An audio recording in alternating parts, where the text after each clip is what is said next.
هره ګړۍ د افغانستان له ګوټ ګوټ څخه تازه او کره خبرونه وڅارئ.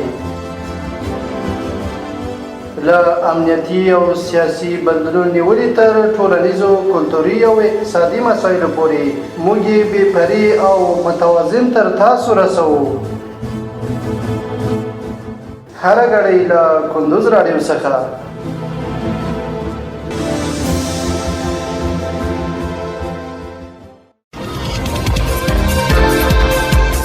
سلامونه او وخت مو په خیر. پام وراړم د کندوز راډیو د دې ساعت مهمو وروستۍ خبرونو ته. نن پنجشنبه د تلې 24مه نیټه ده چې د 2015 کال د اکتوبر له 14مې نیټې سره سمون لري. روانه خبري غړي درته زه عبدالجلیل احساس وړاندې کوم. خو په پیل کې هم د څو مهمو خبرونو سرټکي.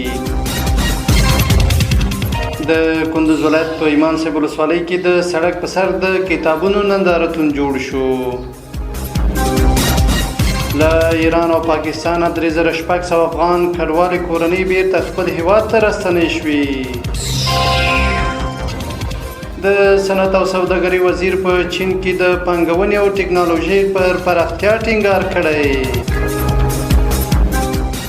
او د اوبو انرژي وزیر د روسیې د انرژي په نړیوال فورم کې ګډون کړی. اوس هم بشپړ خبرونه. د کندوز ولایت په امام صاحب ولسوالۍ کې د سړک په سر د کتابونو نندارتون جوړ شو. د کندوز د اطلاعات او فرهنګ ریاست د فرهنګ او هنر امیر د امام صاحب ولسوالۍ په مرکز کې د کتابونو نندارتون ترسره کړ. په دې نندارتون کې د فرهنګ او هنر احمد جاوید رنبر، د عامه کتابخانې عمومي مدیر عبدالسلیم سروري، د دیني عالمانو، استادانو، د ښوونځیو زده کوونکو ګډون درلود. احمد جاوید رنبر د کتاب د ارزښت او مقام په اړه خبرې وکړې او له ځوانانو یې وغوښتل چې د معلوماتو د زیاتوالي لپاره کتابونه مطالعه کړي. نوموړي ویل د دغه نندارتون د جوړېدو موخه د ځوانانو هڅونه او په ټولنه کې د مطالعې د کلتور ډول دی. هغه له خلکو غوښتل چې خپل اولادونه د علم او پوهې زده کړې ته وهڅوي. د په وینا دا مهال د یاد ریاست تر چتر لاندې 3 کتابخانې فعالیت لري چې له 15,000 څخه ډیر بیلابیل کتابونه لري او هر ورځ د لوستونکو پر مخ خلاصې دي. له ایران او پاکستان 3600 افغان کډوالې کورنۍ بیرته خپل هیواد ته راستنې شوې. د بیرته راستنېدونکو د ستونزو حل کمیسیون مسؤلینو خبر ورکړی چې تېره ورځ 3600 افغانان له ایران او پاکستان افغانستان ته راستنه شوي دي. دغه کمیسیون پرون په خپره کړې خبرپاڼه کې ویلي چې یاد کسان پرون د هرات، اسلام قلعه، نیمروز، د ورېښم پل او د کندهار د سپین بولدک د سرحدي دروازو له لارې افغانستان ته راغلي دي. د بیرته راستنېدونکو د ستونزو حل کمیسیون مسؤلینو دغه راز ویلي چې یو شمېر راستنه شویو کسانو ته مالي مرستې هم ورکړل شوې دي. د صنعت او سوداګرۍ وزیر په چین کې د پانګونې او ټکنالوژۍ په پراختیا ټینګار کړی.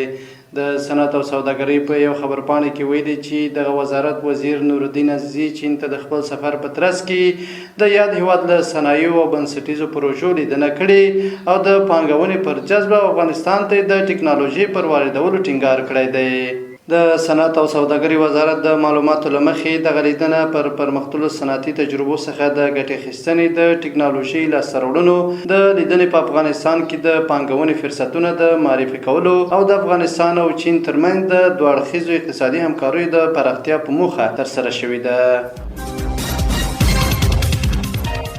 او وروستی خبر دا چې د اوبو انرژي وزیر د روسیې د انرژي په نړیوال فورم کې ګډون کړی. د اوبو انرژي وزیر ملا عبداللطیف منصور د روسیې د انرژي اونۍ په نړیوال فورم کې ګډون کړی دی. یاد نړیوال فورم چې د نړۍ له بیلابیلو هیوادونو څخه د لوړپوړو دولتي چارواکو، پانګوالو او د انرژي د سکتور د متخصصینو په حضور کې ترسره شو. د انرژي په برخه کې د همکارۍ، پانګونې، نوښتونو او د نوې ټکنالوژیو د تبادلې لپاره یو مهم نړیوال فرصت بلل کیږي.